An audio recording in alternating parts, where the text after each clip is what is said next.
аймак, айыл чарба, билим берүү, ишкерлик, инновациялык долбоорлор, өлкөнүн жана инсандын өнүгүүсү, жамааттык медианын эл собол программасында. Ар шаршемби 13:00 жана жума 12:00. Бизге Facebook, YouTube'дагы жамааттык медиа баракчалары аркылуу кошулуңуз. Ошондой эле аймактардагы жамааттык медиа радиолорунан угуңуз.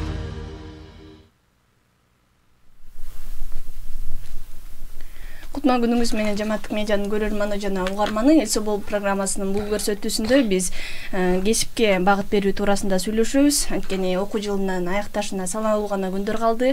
Бул учурларда абитуриенттер кайсы кесиптин ээси болууну катуу ойлонуп келишет. Кесиптик билимдин артыкчылыктары, мүмкүнчүлүктөрү жана бул тармакта кандай маселелер бар алдыда сөз болот. Студиянын мейманы мектептен тышкаркы жана кошумча билим берүү башкармалыгынын жетектөөчү адиси кылым Сыдык Назарова. Эфирде мен Айгерим Куатбекова алып баруудамын. Кутман күнүңүз менен студияга кош келдиңиз. Саламатсыңарбы, урматтуу радио угуучулар? Ошо кесиптик билим берүү учурунун талабы деп айтылып келет. Анан жаштар мурдагыдай юрист, экономист кесибине караганда кесиптик билим алууга мындай мыктап жатышат да учурда. Анан негизи эле кесип тандоодо эмнелерди эске алыш керек, ушундан баштасаңыз. Эң сонун баягы передача болуп атат. Себеби азыркы учурда көп бүтүрүүчүлөр ойлонуп отурушат. Кээ бирлери тапты өзүнүн кесибин, ушуга барам деп үмүт койду. А кээ бирлери ойлонуп отурат да, кандай кылсам депчи. Анан эми туура өзүңө жаккан кесип тандоо бул сенин келечегиңди тандоо. Демек, чоң мааниде бул жерде жөн эле кесип тандап эле эптеп иштеген эмес. Ал деген бул өзүңдүн келечегиңди тандоо кесип менен. Эгерде сен сонун кесип тандап алсаң, келечегиңе сонун жол ачылат. Эгерде сен туура эмес кесип тандап алсаң, кыйналып, кысталып, эптеп иштеп, бир өзүңө дагы күч кубат ала албайсың, жагындарыңа дагы ошол ишти да майына чыгарып иштей албайсың. Ошондуктан ар бир бүтүрүүчү өзүнө жаккан кесипти тандоо бул бактылуулук деп айтсам болот да. Мисалы алсак, таланттуу врач, ал кичинекей эле врач болгусу келген. Андан сонун врач чыгат. Кесипти тандоодо биринчи эле кадам мектептен башталат деп айтсам жаңылышпаймын. Себеби биринчи класста келгенде эле кичинекей балдар эжекесин көрүп, мен ушундай сонун эжеке болом деп чыга калышат. Мугалим болгусу келет, агай болгусу келет, ага аябай жагат. Айлана чөйрө өзгөрөт дагы, алар жогорку класстарга өтө баштайт. Жогорку класска өткөндөн кийин анын айлана чөйрөсү, ата-энеси, ошонун баарын таасири менен анын көз карашы башкача болуп, андан тышкары дагы билим ала баштайт да.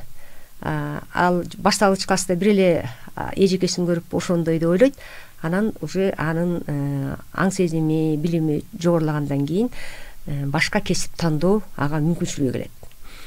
Мында ар бир окуучу ата-энесине айтат да, мен ушул кесипти тандагым келет келечекте десе, кээ бир ата-энелер айтат, жок, мен врачмын. Сен балам, кызым, менин кесибимди улашың керек. Династия болуп. Мен сенин врач катары көргүм келет, же болбосо сени мен мугалим катары көргүм келет деп ата-энеси ага өзүнүн кеңешин айтат. Бирок бул жерден мындай кылышыбыз керек да, ар бир бүтүрүүчү мындай болуш керек, өздөрүнүн таанууга тааныш керек деп айтышым керек да. Бул таануу деген эмне? Таануу деген бул анын жүрөгү менен, каалоосу менен, көңүлү менен кесип тандаш керек да. Ошондо ийгиликке жетет. Анан ата-энесин кыйбай, так, атам мени ушундай кесипке багыттап атат, демек мен ушул кесипти тандап алам деп, баягы кыйналып ошол кесипти тандабаш керек. Азыр заман башка. Илгери убакта мен деле ата-энем мугалим болгон. Мен ошолорду көрүп, ошолорду сезип, мен ушундай болгум келет деп мен мугалимдик кесипти тандап алгам. Андан бери көп жыл өттү. Азыр заман башка. Ошондуктан баардык радио угуучулар дагы ойлонуш керек да. Биз балдарыбыздын өзүнүн жүрөгүнө жакын, билимине, көңүлүнө жакын кесипти тандап алуусуна биз ата-энелер аларга көмөктөшүбүз керек. Эми бул жерден дагы бир суроо туулат да. Биздин ата-энелерде мындай айтышыктымал, Кыргызстанда жок кесипти эмне кыласың тандап деп. Ал интернет аймактары бар. Азыр биз ааламдашу заманда окуп атабыз, билип атабыз. Билим дүйнөлүк билимдин ааламдашу мезгилинде жашап атабыз. Демек бизде Кыргызстанда жок кесиптер дагы чыгып атат азыр. Анан ошол бала тандап калса, ага дагы биз мындай бут тоспошубуз керек да. Мейли чет өлкөдө болсун, мейли кошуна мамлекеттерде болсун, ошолорго окуп билим алып, Кыргызстанда келип, өзүнүн эмгек жолун баштайт. Мисалы үчүн азыр окуп өтсө, анан 5 жылдан кийинби, 6-7 жылдан кийин дагы биздин Кыргызстанда экономикабыз өнүгүп, ошол кесип бизде пайда болуп калышы ыктымал. Себеби дегенде баарыңарга белгилүү, ар бир замандын өзүнүн кесиби бар. Мисалы үчүн илгери убакта бир мугалимдик кесип аябай бартуу болгон. Андан кийин колхоз совхоз убактарда ветврач, зоотехниктер бартуу болгон. Анан бир убакта экономист, юристтер бартуу болуп кеткен. Аябай элдин бүтүрүүчүнүн баары эле экономист, юрист болуп кеткен. Азыр аябай көп. Ошондуктан биз жүрөгүбүз менен сезип, билип, балдарыбыздын угуп, азыркы мезгилге талап болгон бир нече чет тилдерин билишибиз керек балдарыбыз. Андан кийин IT технологияга багыт коюш керек. Себеби экөө бири-бирине байланышкан. Андан тышкары медицина деле жакшы. Ар бир кесип ардактуу. Илгертен айтылган сөз бар. Ар бир кесип ардактуу деген сөз бул ар бир кесипти майына чыгарып, билип, үйрөнүп, жүрөгүң менен кааласаң, ал сен үчүн ардактуу. Ошондуктан ар бир бүтүрүүчү өзүнө ардактуу кесипти тандаш керек. Эми мектептерде ар түрлүү кесипке багыт берүү максатында класстык сааттар, тарбиялык иштер көп жүргүзүлөт. Өзүнчө атайын жумалыктар өткөрүлөт. Менин сүйүктүү кесибим деп ар бир окуучу ушу кесиби жөнүндө айтып, эмне үчүн ушул кесипти тандап алды? Ага эмне себеп болду? Деген ар түрдүү класс сааттар, тарбиялык сааттар, анан жолугушуулар да өткөрүлөт. Ар бир мындай мыкты кесиптин ээлери менен жолугушуулар өткөрүлөт. Анан ачык эшиктер күндөрү өткөрүлөт. Мектептер бүтүрүүчүлөрдү алып ошол биздин Кыргызстандагы жогорку окуу жайларына барышып алып туруп, ошол кесиптерди көрүшөт. Анан ишканаларга да барышат. Ишканаларда барып, мисалы үчүн жөнөкөй эле, мисалы үчүн чач тарашты алып көрөлү. Ошол чач тарач кесибине кантип ээ болот, ал кандай эмеси мындай иштегенде кандай болот, эмнени билиш керек. Мисалы үчүн сүт ишканаларга барышат, сүт кантип чыгарылат, технологдор үчүн үй курулуп атса, прорабтар кандай иштешет, ошолордун баарын мектепте эле ошону көрүп, билип, окуучулар даяр болушат. Андан тышкары интернет аймагы деле көп кесипти көрсөтүп турат. Азыркы жаштарды мен айткым келет, аябай бактылуу жаштар, себеби ушунчалык толук мүмкүнчүлүктөр бар да. Мына ушул мүмкүнчүлүктөрдү биз колдонуп, өзүбүзгө туура кесипти тандап алышыбыз керек. Сиз жогоруда ошо ата-эненин, анан сырткы факторлордун, маселен мамлекеттик экономикалык абалын айттыңыз, анан өзүн таануу деп жакшы белгилеп өттүңүз. Ушул өзүн таануунун ичине эмнелер кирет? Мисалы, абитуриент өзү кантип өзүн таанып, кайсы кесип өзүнүн жан дүйнөсүнө жакын экенин билсе болот. Өзүн таануу деген ал эмне кызыгат биринчиден. Өзү ойлоп көрүш керек да, мен эмнеге кызыгам? Эмнеге кызыгуум бар? Мисалы үчүн мен тилге кызыгамбы, же математикага, мисалы үчүн, же химиягабы, химия, биология кызыксам, келечекте врач болгум келет деп, мугалим болсом, анда баардык эле сабактан жакшы окушум керек, инженер болгум келсе, демек анда мен математика сабактарын жакшы билишим керек, геометрия, физика сабактарын жакшы билишим керек деп, биринчи анын кызыгуусу пайда болуш керек да, ар бир бүтүрүүчүдө. Андан кийин жөндөмдүүлүгү. Мен ал кесипти ээлегенден кийин мен ошого иштей аламбы? Мен жөндөмдүүлүгүм барбы? Мисалы үчүн ал артист болгусу келет. Ал ырдай алабы, мисалы үчүн? Таланты барбы? Бул жөндөмдүүлүккө кирет да. Анан таланты жок, артист боло албайт, мисалы үчүн. Эми ар бир кесипке талант сөз керек да. Айтып коет, жараткандын таланты депчи, Кудай берген, ар кимибизге бир талант берилген да. Ар бир бала таланттуу. Аны талантын сыртка чыгарыш керек. Ошондуктан биринчи кызыгыш керек, анан жөндөмдүүлүгүн байкаш керек, анан эле ошол баалуулуктарын дагы. ошол кесип тандаганда анын баалуулуктарын билбесе да болбой калат да. Мисалы үчүн ал келечекте врач болгусу келет, кызыкты, анан жөндөмүн ойлойт. Ал мисалы үчүн химия, биология сабактарына такыр эми жөндөмү жок, врач болгусу келет. Анда демек ошол тарапта окуш керек, мектептен эле баягы ойлонуш керек да. Анан мисалы үчүн бир кандай шарт менен өтүп калды дейли окуп, бирок анын жүрөгү тартпайт окуса делечи. Бизде азыр көп баягы кесин алмаштыргандар көп. Бул албетте өлкөдөгү экономикалык дагы өнүгүү дагы байланыштуу болот. Бирок мындайынан караганда ошол эле кесипти ээлеген, ошол эле окуу жайды бүткөн бүтүрүүчү студент деп коеюн, бүткөндөн кийин ал сонун иштеп атат. Ал эчтеке карабастан, анын айлыгынын аздыгына да карабастан кыйналса дагы, анткени ал анын сүйгөн кесиби. Врачтар деле көбү кетип атпайбы чет өлкөгөчү, айлыгы көп деп. Бирок кээбилөр жок, мен ушул жерде айлыгым аз болсо дагы мен иштеймин, өзүм Кыргызстаныма, эл журтума кызмат кыламын деп окуп билип, өз эмгегин, жөндөмдүүлүгүн ушул врачтык кесипке багыттайт. Анан кээбилерди карасаң, ошол эле кесипти ээлеп эле соодагер болуп кетишет. Соода сатып атышат да. Анан айтышат, жок, биздин айлыгыбыз аз болчу, биз соодагерликке кеттик деп. Бирок бир канча жыл убактабы же бир канча бир айдан кийинби ал кайра эле өзүнүн сүйгөн кесибине кайтып келет. Себеби анын жүрөгү тартат да тиги кесипкечи. Биз ошондой болуп туруп балдарыбызды, окуучуларыбызды жүрөгү менен тандаган кесипке багыттасак, ал сөзсүз түрдө эле кайрылып келет да өзүнүн кесибине. Кесип тандоодогу адашууларды айттыңыз, анан негизи ошол толук өзүн тааныбай туруп же кайсыл бир жагдайларда абитуриент толук мындай тандабай бир башка таасирлерден улам башка кесипти тандап алган болсо, ошол учурда окуусун таштап салбай кантип башка кесипке өтүп кетсе болот, ошону айтып берсеңиз. Эми ОРТнын жалпы республикалык тестирлөөнүн жыйынтыгы менен анан колледждерге барышат го. Ошондо окуп эле таштап коет.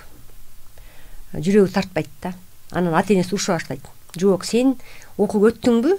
Сен эмне кылсаң да ушуну окуп бүтүшүң керек. Баласы айтат, жок, мен окугум келбейт.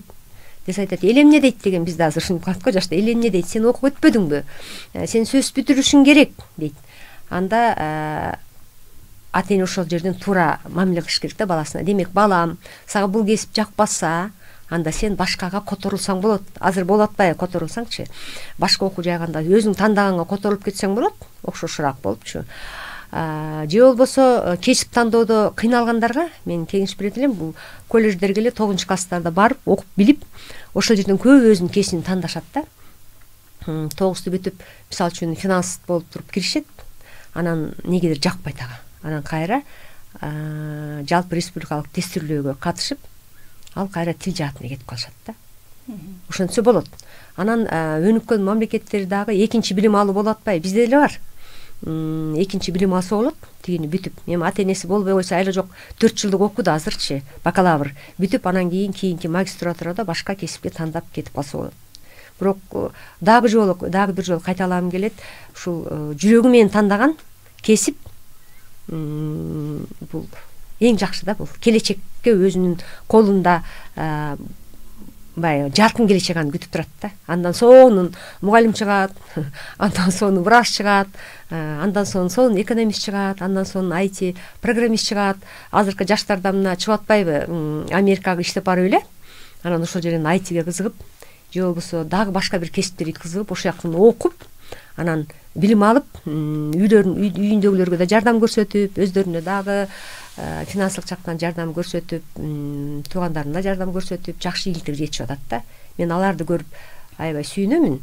Себеби дегенде ар бир адам өзүнүн сүйгөн кесибин тандаган, бул адамга только бакыт алып келет да, ийгилик бакыт алып келет. Ошондуктан биз ошого аракеттенишибиз керек.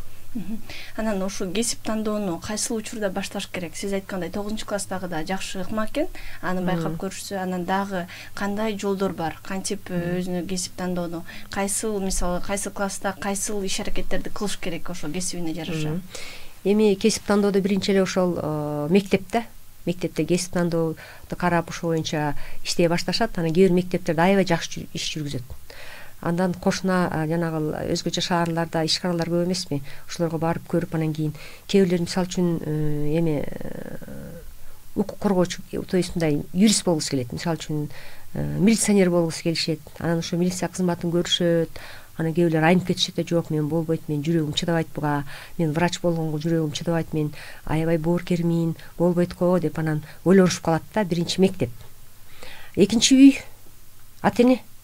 Ошо ата эне туура багыт берип, ошон үчүн ар бир ата эне баласынын жүрөгүн угуш керек да. Балам, келечекте ким болгуң келет? Мындай кесип, мындай болот экен, кандай деп ойлойсуң? Деп анан ошол боюнча бала өзүнүн жүрөгүнөн тандап алгандан кийин ал интернет аймактарынан деле карап, билип, кесип кандай экенин, эмне кылса болот, баалуулуктары кандай. Анан кийин ал адам өзү дагы бүтүрүүчү кандай болуш керек?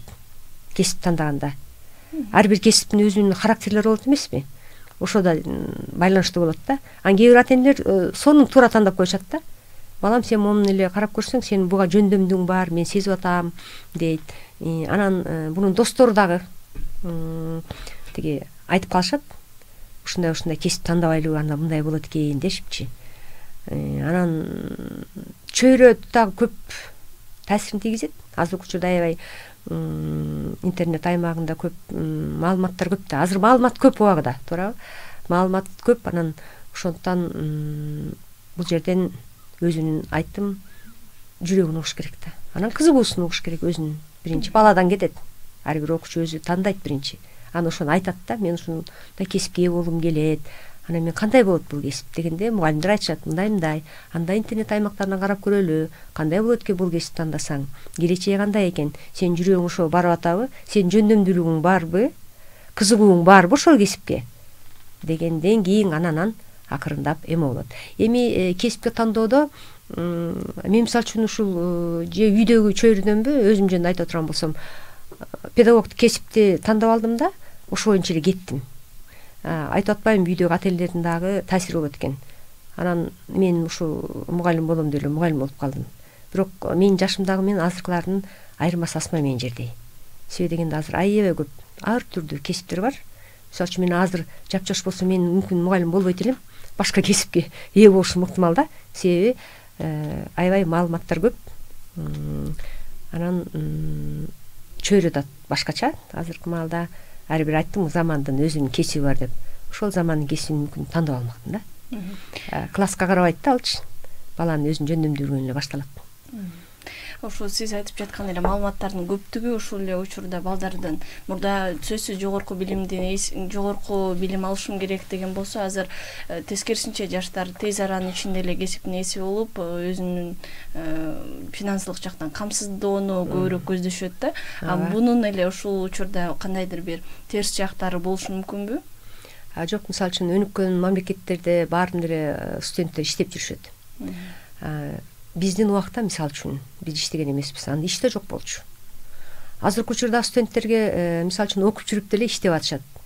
Азыркы жаштарда жаштардын потенциалы аябай көп. Булар окушса да болот, иштешсе да болот. Анан илгери убакта баары эле сөзсүз түрдө жогорку билим алчу. Жок, ата энеси да айтчу, жок, сен жогорку билим алышың керек деп канчадан кийин каражаттарын балдарынын жогорку билимди жумшашчы. Эми азыр заман өзгөрүп атат. Заманга жараша иш кылышыбыз керек. Балдар ушу мектепте окуп жүрүп иштеген балдар бар. Жетиштүү болсо деле. Анан кээ бир окуучулар бар, мектепте 10-11 класста деле өзүнүн кесибине жагдап, мисалы үчүн ошол кесипке ылайыкташтырып иштеп калышат. Мисалы үчүн медик болом дегендер кээде жанагы дежурство болушуп, медсестраларга жардам берип, барып, көрүшүп, кызыгуусун арттырыпчы, ошого тоскоол кылбашыбыз керек. Кээ бирлер келечекте повар болгусу келет. Азыр деген аябай Бишкек шаарында тургандар, кафе ресторандар көп да, ошол жерге барып деле иштеп өзүн көрүшөт. Кандай болот повар болуш, кандай болот официант, кандай болот деген мааниде да көрүшөт. Анан кийин 9-ду бүткөндөн кийин эле кээ бир окуучулар жанагындай профтехтерге, кесиптик лицейлерге барышат. Бул да бир чоң жашоондагы бир бурулуш да. Кесиптик лицейлерди бүтүрүп, кесипке ээ болот, туура кесипти тандап алса ошо менен иштеп кетишет. Анан сырттан окуп алышат. Анан жок, туура ал кесип жакпай кала турган болсо, алар кайрадан окууга туура келет да. бирок ал кесип таштай албайт, иштей беришет. Ошо менен анан кете берет. Эми министрлик ушул кийинки жылдан баштап биз 12 жылдык программа көтөйүн деп атабыз. Бул жерде өтө маанилүү кесипке багыт берүү каралат да. Өзгөчө 10-11, 12 класстарда атайын кесипке багыт берүүчү сабактар өтүлөт дагы. Алар колдоруна сертификат алып чыгышат. Бизге ошол керек болуп атат, себеби биздин кошуна мамлекеттерде чет өлкөгө бара турган болсо, бизде 12 жылдык болбогонуна байланыштуу алар дагы 1 жыл окууга даярдык курсуна өтүүгө туура келип калат. Анан биз азыр даярдоо класстар деп коебуз. Ошон эле 1 класстан баштап окуй беришет. Анан 11-12 класста булар өздөрүнүн кесиби боюнча окуп, колдоруна сертификат алып иштей беришет. Анан ошондо дагы кесипке багыт берүү тереңирээк болуп калат да. Азыр саат бөлүнгөн жок да. 11-12 класста кесипке багыт берүү боюнча көп иштер жүргүзүлүп, колдоруна сертификат алат. Мисалы үчүн эң жөнөкөй эле чач тараш, мисалы үчүн повар, мисалы үчүн IT технология боюнча компьютерлерди оңдоо, телефондорду оңдоо, мисалы үчүн ар кыл кесипти да. Ошону баштайбыз. Бул аябай жакшы нерсе, бирок ошол эле учурда кесиптик техникалык база бул талапка жооп береби? Эми ошол боюнча иштер жүргүзүлүп атат. Бизге жанагы кесиптик лицейлер бар эмеспи?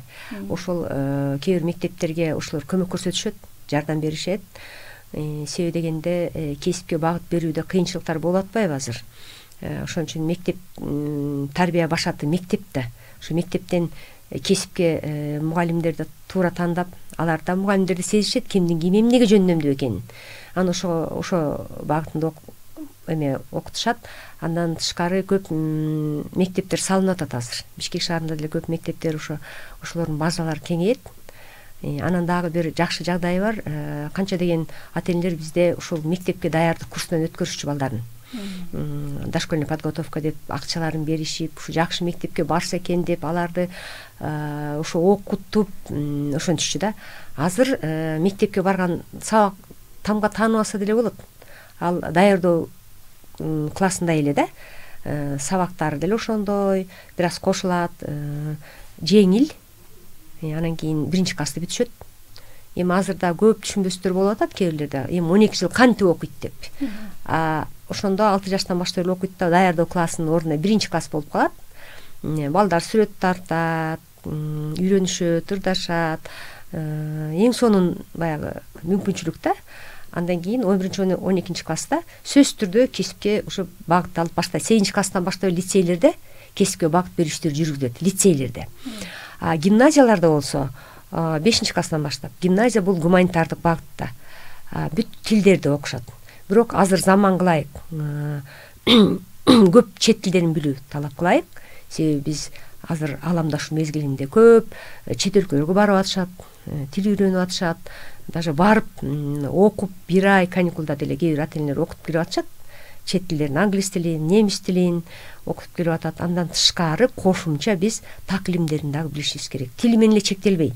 Азыркы жаштарда бир эле тил эмес, дагы жанагы таглимдерди билишибиз керек да. Келечекте инженер болсоң дагы сен англис тилин билишиң керек, же немис тилин билишиң керек. Ошого багыт коюшубуз керек да. Негизи биздин балдар, кыргыздын балдары аябай тилди бат эле үйрөнүп кетишет. Бизде бир өзгөчө бир эме бар да. Жөндөм бар кыргыз балдарда. Мен өзүмдүн тажрыйбамда көптөр айтышат да, силер кыргыздын балдары, кыздары бат эле тил үйрөнөсүңөр, анын бир акценти жок сүйлөйсүңөр депчи. Бизге ушундай сонун мүмкүнчүлүк берген, ошондой чет тилдерин баарыбыз жакшы билишибиз керек. Ал бат эле үйрөнө алабыз. Бизде аябай борборлор көп, интернет аймагы бар. Анан сөзсүз түрдө тил менен эле чектелип калбастан биз таглимдерди дагы билишибиз керек да. Биздин жашообузга бул чоң кадам болуп эсептелинет. Чоң рахмат. Бизге бөлүнгөн убакыт соңуна чыгып келатат. Анан эфир соңунда эми ошо абитуриенттерге, быйыл окууну бүтүрүп жаткандарга кесип тандоодо эмнелерди эске алып, кантип адашпасы үчүн кандай кеңештерди айтасыз? Ошолорду айтып кетсеңиз. Азыр бир топ кеңештерди мен айтып өттүм. Эми ошол кеңештерди туура колдонуп, туура ойлонуңуздар. Мен биринчиден ата-энелерге кайрылгым келет. Урматтуу ата-энелер, балдарыңардын кесибин тандоодо биринчи алардын жүрөгүн уккула да. Кызыгуусун, эмнеге жөндөмдүүлүгүн ата-эне билет. Баласынын эмнеге жөндөмдүү экенин аны айтып калышат. Ай сен буга жөндөмдүүсүң, сенин жөндөмүң жок деп. Анан эч бир ата эне баласына сен буну кыла албайсың, сен иштей албайсың, сен буга эле барышың керек деп кыйнабашыбыз керек. Биринчиден ата энелер балдарыбызды угушубуз керек. Экинчиден бүтүрүүчүлөргө айткым келет, ар бир бүтүрүүчү өзүңөрдүн кызыгыңарды билгиле, жөндөмүңөрдү билгиле, анан жакшы окугула, экзамдердин баарын ийгиликтүү аяктагыла, дагы туура кесип тандаганга кадам койгула. Туура кесип тандоо бул туура келечек тандоо. Келечегиңер кең болсун, келечегиңер кең болуш үчүн силер деген туура кесип тандашыңар керек. Туура кесип адамга алып келген чоң бакыт. Ушул эле учурда жана бизде көбүнчө кесипке жараша жогорку окуу жайды же башка нерсени тандагандын ордуна жалпы республикалык тестирлөөнүн жыйынтыгын күтөбүз, ошого жараша тандайбыз деп күтүп отургандар бар да. Буларга эмне деп айтат элеңиз? Мен биринчиден айткым келет, ошол жалпы республикалык тестирлөөдөн ийгиликтүү өтүүсүн. Анан 100 балл болгон, 100 балл алыш керек. Анан окуу жайга өтөт да, былтыр ошондой болчу. Анан эгерде силер жалпы республикалык тестирлөөдөн бул калоо боюнча да көп катышкан жок. Өтпөй калсаңар, урматтуу ата энелер, балдарыңарды капа кылбагыла, жүрөгүн оорутпагыла. Мейли жалпы республикалык тестирлөөдөн өтпөсө, бизде сонун колледждер бар. Ошол жака өтсө болот, сопсонун эле. Анан мен угуп жүрөм, кээ бир ата энелер аябай стресске түшөт, балдар ушундай жалпы республикалык тестирлөөдөн өтпөй калса. Бирок ошондо балдарыңардын мындай шамын өчүрбөгүлө дейм да. Окуучуда өзүнүн жүрөгүн өчүрбөш керек. Келечек алдыда. Быйыл өтпөй калса, окуу өтпөй калса, эмдигилде эле дайынданып окууга өтсө болот. Мен айтарым, биздин заманда, ушул мезгилде биздин жаштарга, бүтүрүүчүлөргө, ата энелерге сонун мүмкүнчүлүктөр бар. Мына ушул мүмкүнчүлүктөрдү биз колдонушубуз керек. Ийгилик каалайм бардык бүтүрүүчүлөргө. Чоң рахмат сизге да убактыңызды бөлүп биздин угармандарга кеп кеңештериңизди айтканыңыз үчүн ыраазычылык билдиребиз. Урматтуу Жамааттык медианын көрөрманы жана угарманы, сиз Эл Собол программасын көрдүңүз. Анда кесип тандоодо эске алчу жагдайларды сөз кылдык. Бүгүнкү студиянын мейманы Билим берүү жана Илим министрлигинин мектептен тышкаркы жана кошумча билим берүү башкармалыгынын жетектөөчү адиси Кылым Сыдыкназарова жооп берди. Эфирди мен Айгерим Куатбекова алып бардым. Саламатта туруңуз. Аймак, айыл чарба, билим берүү, ишкерлик, инновациялык долбоорлор, өлкөнүн жана инсандын өнүгүүсү, Жамааттык медианын Эл Собол программасында. Ар шаршемби 13:00 жана жума 12:00. Бизге Facebook, YouTube'дагы Жамааттык медиа баракчалары аркылуу кошулуңуз. Ошондой эле аймактардагы Жамааттык медиа радиолорунан угуңуз.